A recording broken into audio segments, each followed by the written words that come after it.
This is Caught in the Act with Tim Clarke.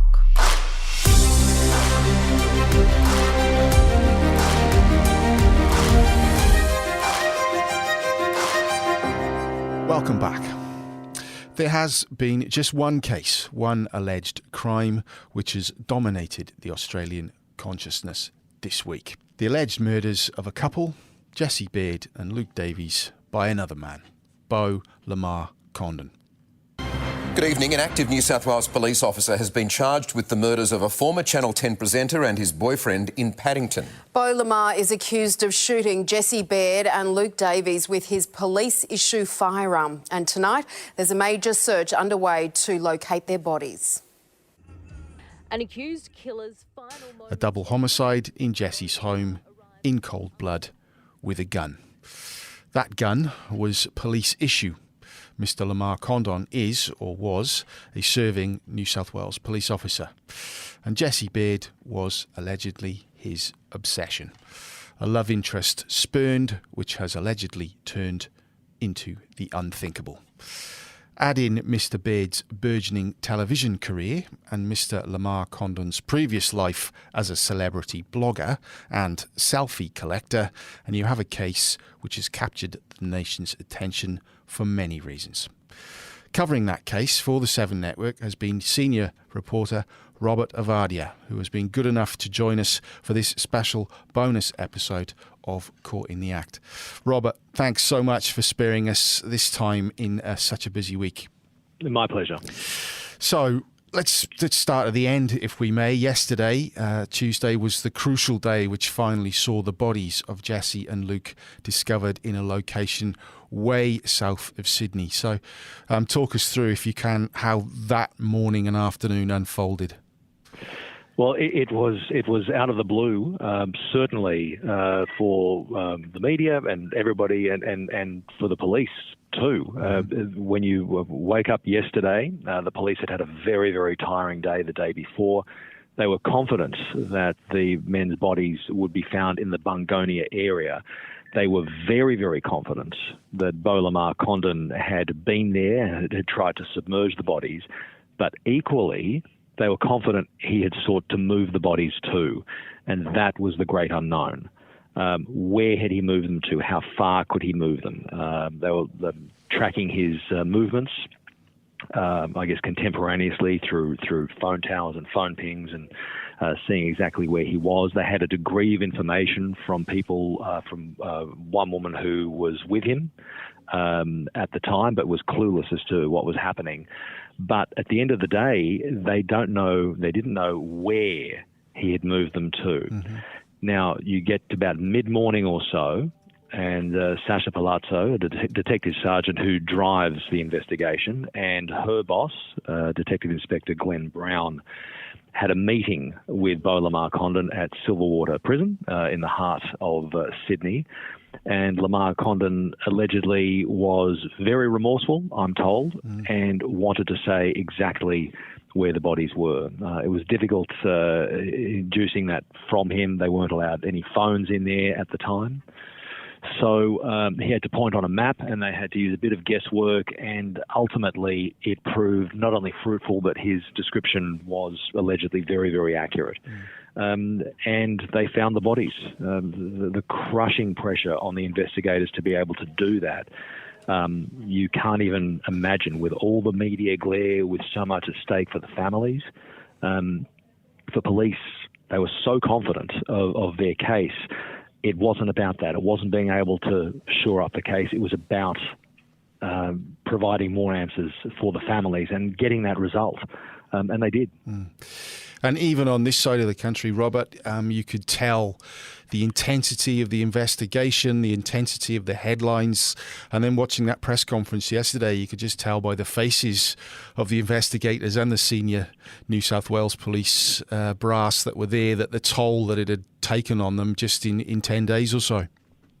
Yeah, correct, and it's an emotional toll and genuine fatigue.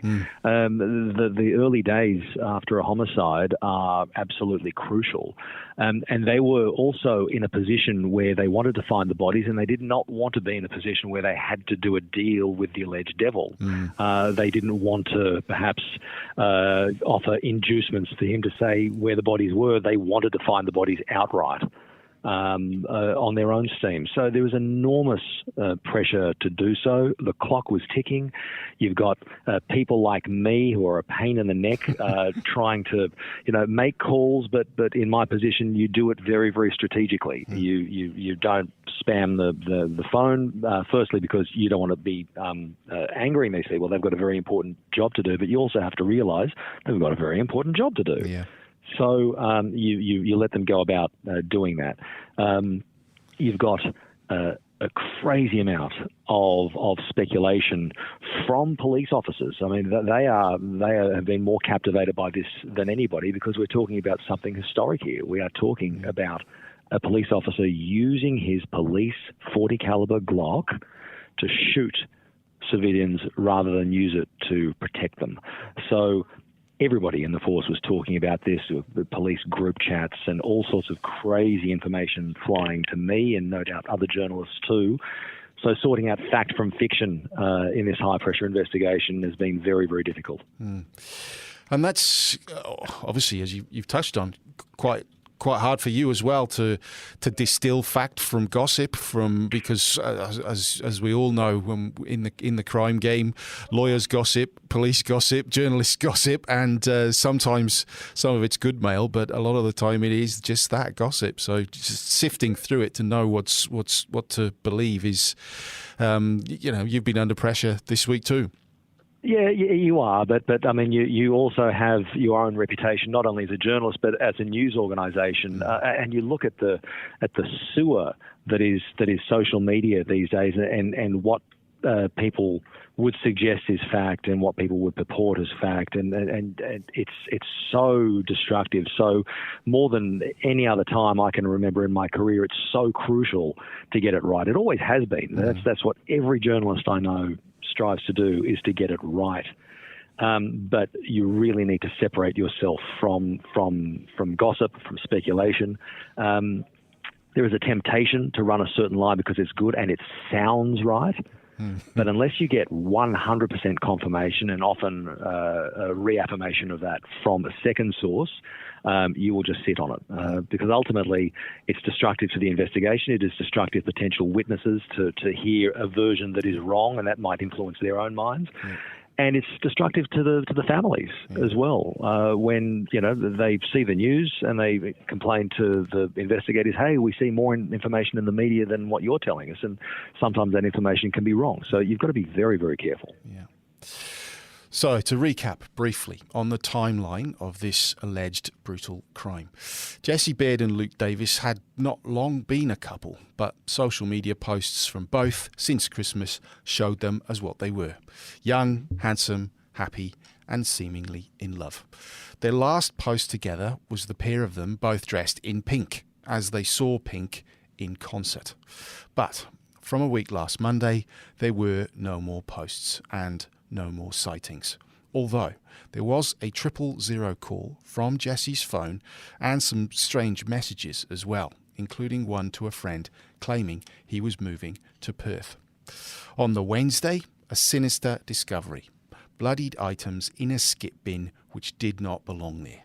Bloodied clothes, a mobile phone, credit card, and an $8,000 watch, which sparked grave concerns. And Robert, you reported last night that the initial theory was that Mr. Baird might have been a killer and Mr. Davies the only victim. Correct. And look, theory is putting it strongly. Police are starting completely cold. They cannot eliminate anything until they eliminate it for sure. So they have to keep all lines of inquiry, is the vernacular, open at all times until a line closes. And when that closes, they move on to the next one, and then it narrows and narrows and narrows. And initially, that was a line of inquiry that Jesse Baird had killed Luke Davies. It was a reasonable one in the circumstance for police to take. But then when you discover both missing and items of clothing belonging to each man, and they're bloodied, and things just don't start to look right, you are looking at possibly a double homicide. And police go from there. So I think there was a question at the press conference a couple of days ago, whether was it unfair for police to initially suspect Jesse Baird? Well, no, it's not. It wasn't at the time. Police don't know his background immediately. They don't know what he's capable of. That it's only by following the evidence, which they do so professionally, that they reached not only the correct conclusion, but in this case, the correct result. And in following that line of inquiry, they spoke to friends and obviously family of both men, and it quickly became clear that they were both missing. But is it true that the Mr-Lamarre Condon's name came up quite early in their conversations with people who knew Mr. Baird in particular? Yes, it is. Yes, it is. And there's significantly more that police would know about that will no doubt be form part of a brief of evidence down the track. But sometimes police, rather than go on a fact, can also have to go on their gut, on an instinct. And when people are talking about somebody who is alleged to have stalked him, is alleged to have made him feel uneasy and uncomfortable, and at the same time people are saying Jesse Baird would not hurt a fly, he is the loveliest person in the world, which is universally the opinion we've been getting for the past 9 days, police then start to form a bit of an opinion, and they start to look at their suspect. And then they start to look at the movements of the suspect going forwards and backwards. Where is he now? Why is he doing what he's doing now? Could he have done this? Let's track his movements backwards. And you can imagine already in the heat and the heart of a major investigation, they're then getting information that a serving police officer is potentially a person of interest because of stalking behaviour. It is alleged that was what was happening. Correct. And look, New South Wales police individuals and any police officer in any state in Australia and across the world can be brutal. They can be overly aggressive in an arrest. They can be thuggish, but generally speaking, the vast majority of officers are in it to protect the public, to try to do the right thing. And there are enormous oversights on police to do the right thing. So they're constantly looking over their shoulder because they want to avoid even the perception of wrongdoing. So for this to be really historic in a sense, that a police officer who is issued a Glock pistol and is allowed to use deadly force to protect civilians, for him to use that in a murderous way and allegedly kill 2 men is absolutely horrifying to every serving police officer. We asked the Deputy Commissioner, Dave Hudson, if this is unprecedented, and he says, I don't think so, but you would have to go back many years. And when I say many years, you're talking 1800s. So, armed with the information from those who knew both the missing men best, they searched Mr. Baird's home in Paddington, and the discovery was grim. Pools of blood staining floorboards, but no sign of either Luke or Jesse. Police quickly focused their attention on Mr-Lamarre Condon, as did the media, discovering his past life as a celebrity blogger, with his album including snaps with Taylor Swift, Miley Cyrus, Harry Styles, Selena Gomez, and even Kim Kardashian. He had also had an on-off casual relationship with Mr. Baird, but he was now a police officer and had been in the limelight before for the controversial tasering of a prone man, which had led to an internal investigation, but no action. Now, another investigation was on, and it quickly dug up disturbing details.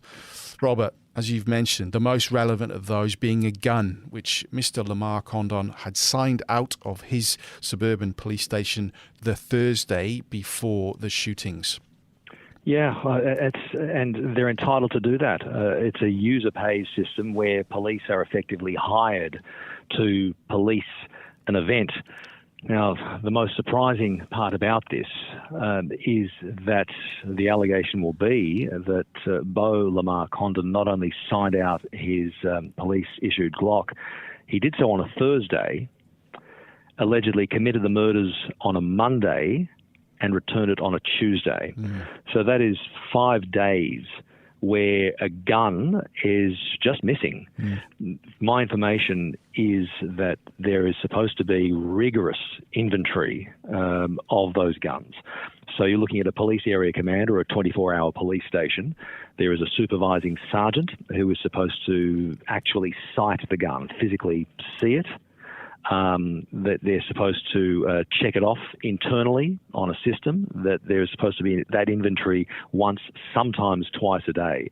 Now, there are a couple of exceptions, but there is no exception in which a gun could just be signed out for 5 days and people are clueless about it. So there's been lots of chat about oversight from Victoria Police in this instance about improving the systems of New South Wales Police, but there are some pretty senior police who have been telling me that no further oversight, no further checks and balances are needed. The problem here is that the existing checks and balances were not adhered to. Yeah. And just touch on that, a user pays event. That phraseology is not well known on this side of the country. As you say, it's basically organisers of events can hire police to become sort of extra security, or how does that work? Yeah, extra security. So it's not kind of a mercenary force. I mean, they are. If they are entitled to go ahead, you lodge a notice to protest. That has to be approved, and it's more often than not approved. But if it's a sort of thing that's going to incur costs to the state, there's a deal done. Well, if this is going to incur certain costs to us, then to a certain extent, you will have to help pay for that. And that's what happens. So you'll have policing. It happens at music festivals too, where the organisers put on a music festival. They're going to make a heap of money.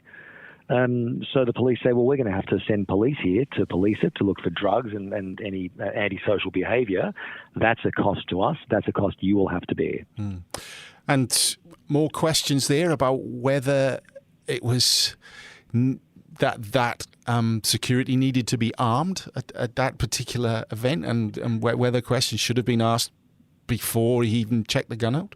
Well, no, a police officer is a police officer. Now, whether they're on duty as a user pay system or not, they're still on duty. They're still representing the state of New South Wales, and they are still on duty. So that includes having a taser for some, having a gun for others, and being able to meet a potentially deadly threat with deadly force, that gun. So any officer on duty, any cop, is entitled to have that, though. So I don't see that as a potential issue. And here's the thing: when you look at it, we can micromanage every single thought retrospectively on what happened here. But the reality is there are 22,000 odd employees in the New South Wales Police Force. Many hundreds and hundreds and hundreds and hundreds of thousands more over the past century or so, and this has never happened. Yeah. So as much as you might say, well, how can we prevent this again? You never expect this to happen, ever. After an intense week, last Friday morning, Beau Lamarre-Condon handed himself into the police force he worked for and who were desperately looking for him. What followed were more extraordinary revelations about his movements and his contacts in the days in between. But what did not come immediately was the information police and the families of the two missing men desperately needed to hear. Where were they? And Robert, New South Wales Police have been under enormous pressure in the past 10 days or so. But from this side of the country, they actually appeared to have been as open as they could about the progress in the investigation. Yeah, they weren't initially, but sometimes there are strategic reasons for that.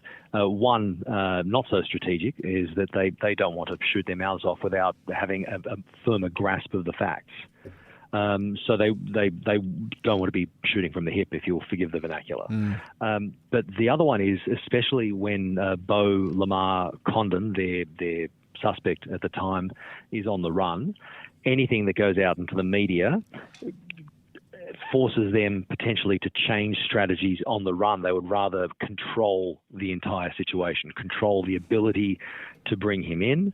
For instance, reporting that he was a police officer on day one when we knew what had happened could put pressure on him in a way that police don't want, in a way that he could self-harm, and police have a duty of care to make sure he doesn't self-harm. But it also could pressure on him to go further underground and not come in because of the additional pressure. Also, it could force him to come in because of the additional pressure, and in this case, it happened. But the thing is, it's unpredictable, and police would rather it be predictable, and that means an information vacuum if they can, to be able to control the circumstance. And talk us through what we now know about Mr. Lamarre-Condon's alleged movements between what we now know as shots being heard by neighbours on the Monday morning and his surrender on the Friday. Yeah, it's quite extraordinary and quite erratic, and it was really a few days that he was able to get away with being able to move without any direct suspicion of him. So we're talking about shots having been heard by neighbours at 9:50 a.m. And I know people throw their arms up in the air saying, well, why didn't they say something? People's natural inclination is not to think it's gunshots. They're going to think that it's a balloon. It's a car backfiring. It's something like that. And particularly in Paddington in Sydney, right, where that's quite a well-to-do area. Yep, in a very, very built-up area. And people will feel guilty that they didn't initially report that. But it's only subsequent, when the investigation became known, that people then came forward and said, yeah, I thought I heard gunshots at this certain time. That time was 9:50 a.m. on the Monday. 9:54 a.m. there was a 000 call made from Luke Davies' phone. It was very, very brief. Nothing was said.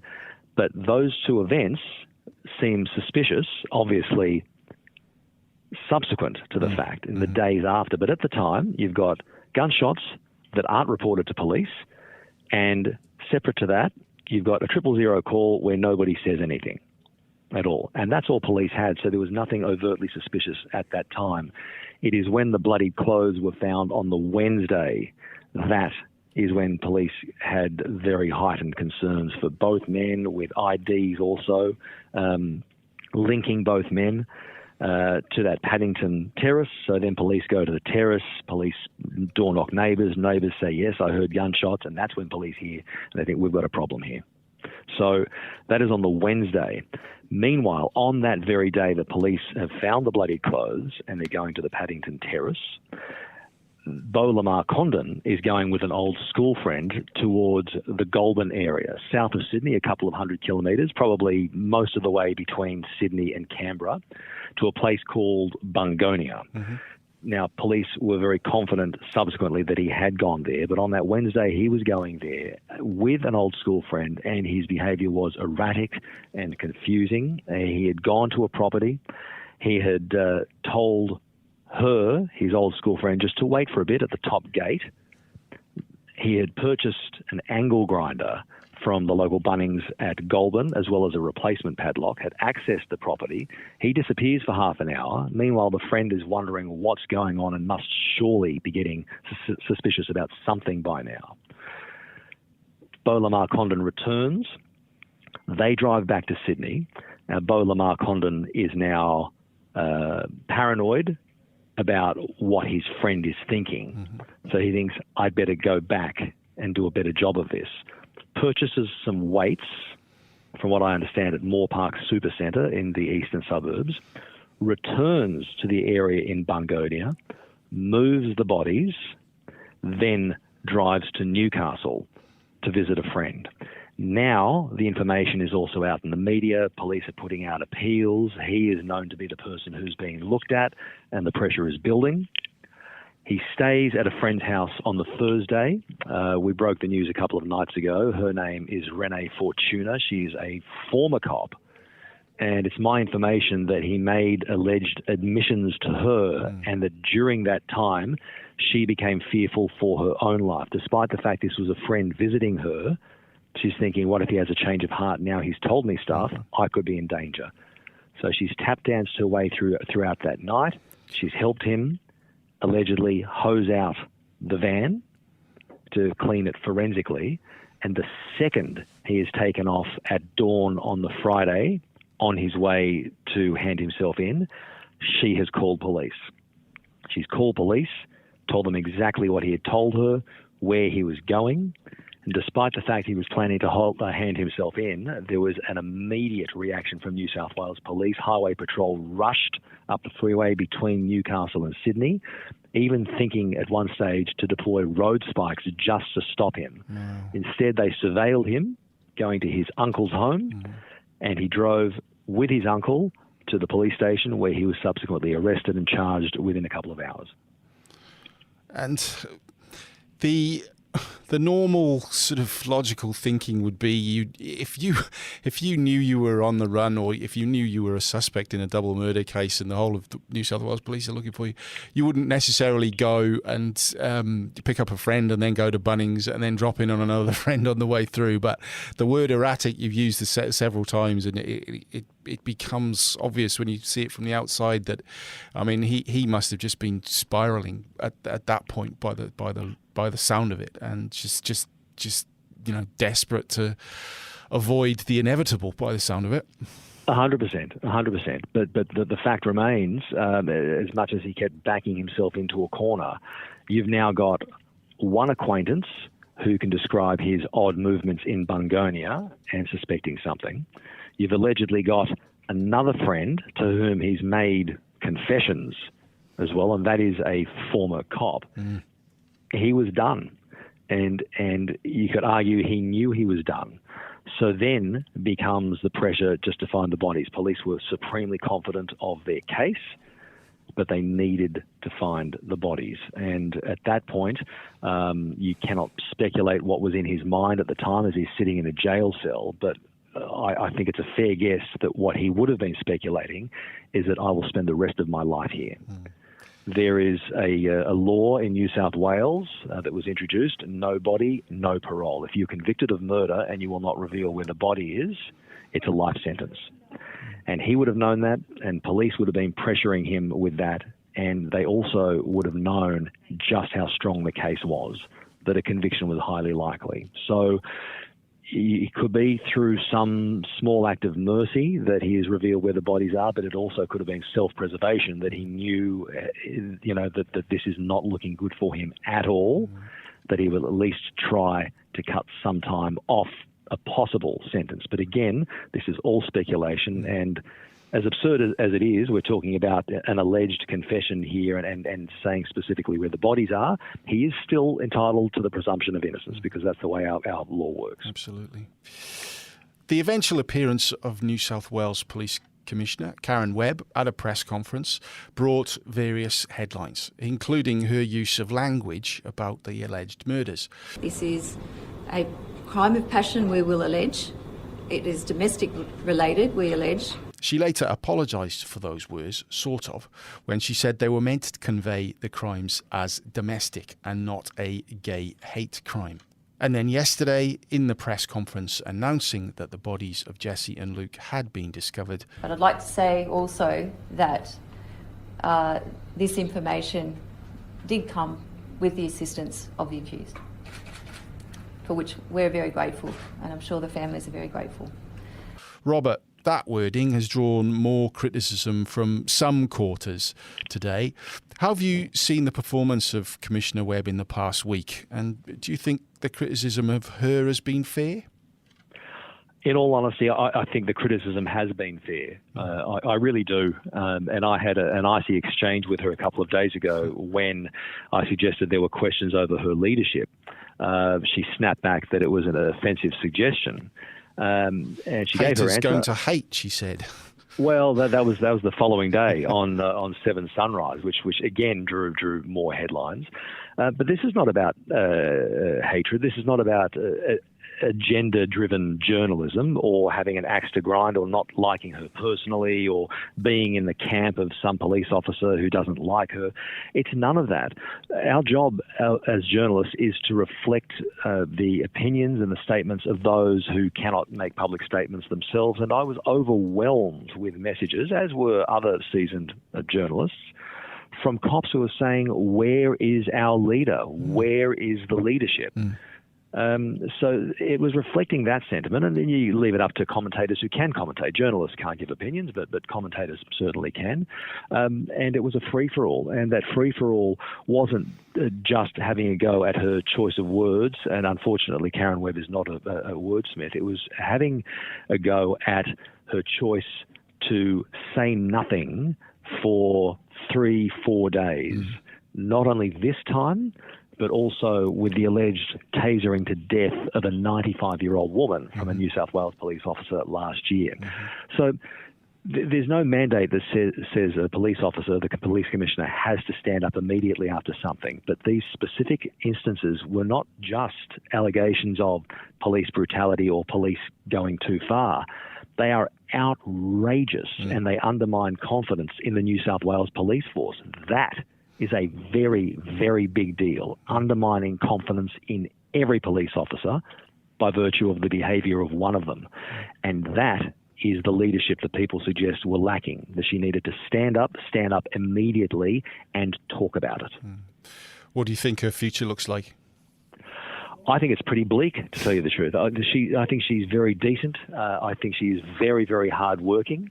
And I think she's deserved to rise to the position where she is. But unfortunately, when you're in the position of police commissioner, if you can't sell the message, no matter how good a cop you are, then you're going to struggle to hold on to that job.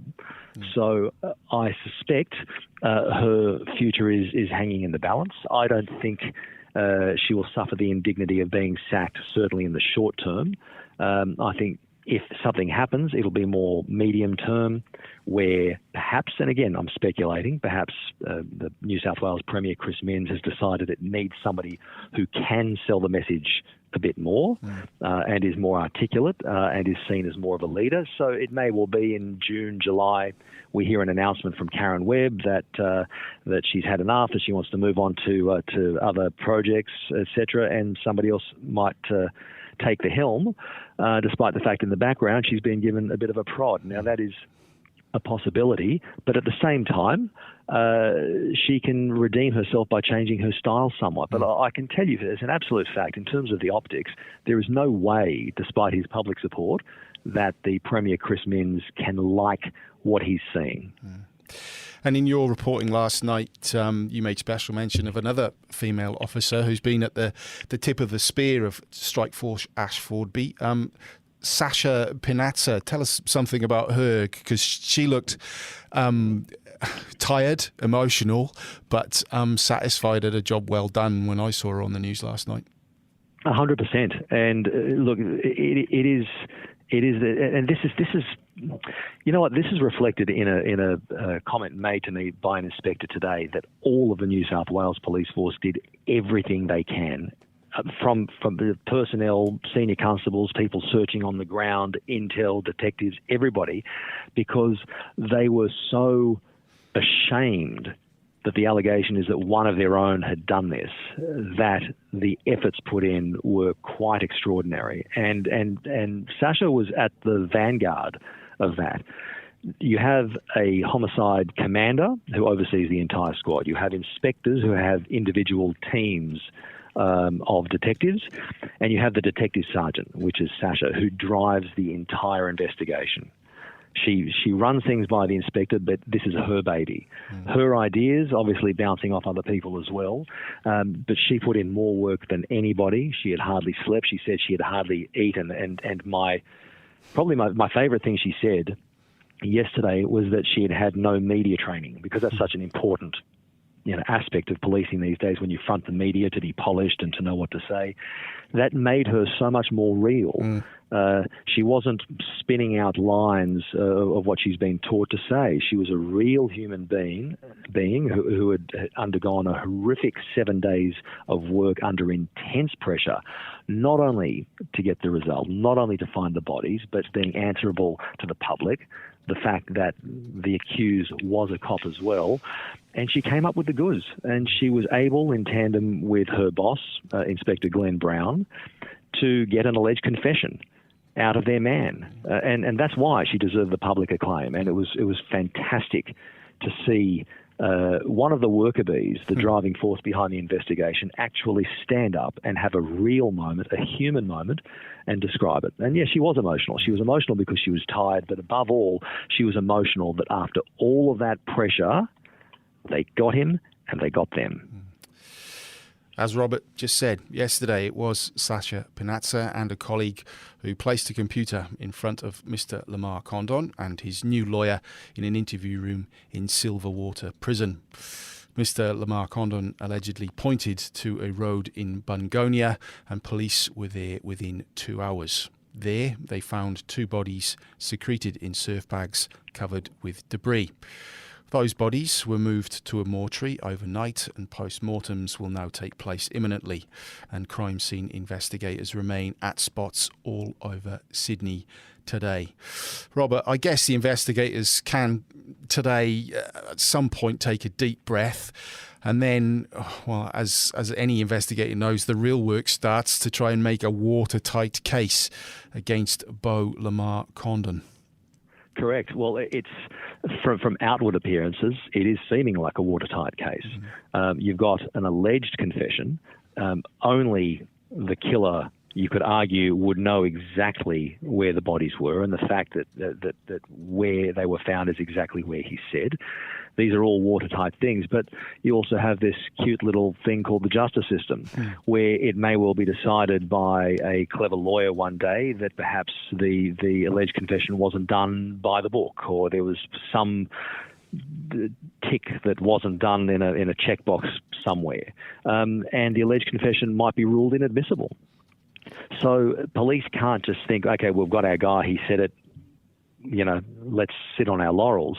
Now they have to firm up absolutely everything. Yeah. They have to firm up all the forensics. They have to firm up the data from his phone, his movements, to marry up parts of his statement to them with actual fact.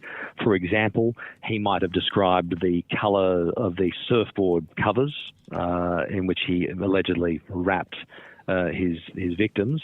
Only the killer would know that too. So there are all sorts of things that police have to look at: circumstantial, forensic, and also speaking with witnesses. So there is a lot more work to be done. But you are right. You're exactly right in what you said. They breathe a sigh of relief today because the pressure is off, and most of the result they would like to think is done. Now comes just the nitty-gritty of firming it all up. Yeah. And Robert, I mean, you've one of the most experienced reporters in Australia. Once in a blue moon, these cases come along that just seem to, for whatever reason, cut through to every level in the community. And obviously the New South Wales community, there's been a lot of anguish about this alleged crime. I mean, New South Wales police have been uninvited to the Mardi Gras, and there's been all the other fallout. But today, after yesterday, do you feel relief in the sort of in the streets of Sydney this morning that at least these 2 young men can now be returned to their family, and the alleged perpetrator is behind bars and will be staying there seemingly for a long time? Yeah, I think so. I'd even say a degree of happiness, perhaps. Those closer to the victims won't really be feeling any happiness at all. For them, maybe it's relief, and I think for others who aren't as emotionally involved, it's a great result. I was personally so happy for the investigators, knowing the pressure they're under and knowing what that meant to them to have achieved it. I mean, this is a real quest for victims' families. Yep. What they do, it's not just about solving a crime. It's about the unbearable pain that these families feel, and just trying to make it better.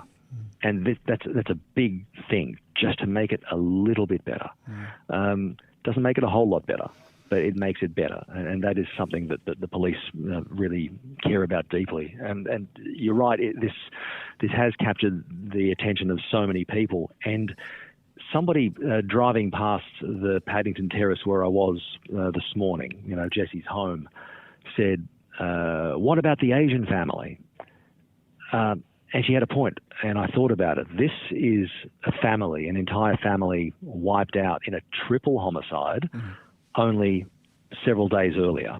And that dominated headlines here too. And she had a point. Why this outpouring of grief for Jessie and Luke and not for the other family? And I thought about it, and I think to a certain extent she's right. But to a certain extent, I think what really grabbed people's attentions here is that it's a cop. Yeah. A cop did this. It is historic. And then you see the people who were killed, and you see those vibrant photos and videos and the outpouring of grief from people who loved them and knew them, and the horrific nature of it, and then the search for the bodies, the search for the killer. It was, I hate using the expression in any of my journalism, like it was like a movie. It's the worst phrase there is, but this was a rolling, thriller for 9 days. And it really captivated everybody. And sometimes something just captures people's imagination and attention and grief more than others. And this was it. Yeah. Well, Robert, thanks so much for sparing some time again on Caught in the Act today, and I'm sure we'll follow your reporting of the case as it goes through the courts. A pleasure. Thank you. And thanks again to you all for listening. Please don't hesitate to get in touch with any suggestions by writing to caughtintheact@wanews.com.au. And don't forget to like and subscribe and tell your mates. And remember, if you want to know what's going on in court, don't get caught short. Get caught in the act instead. See you next week.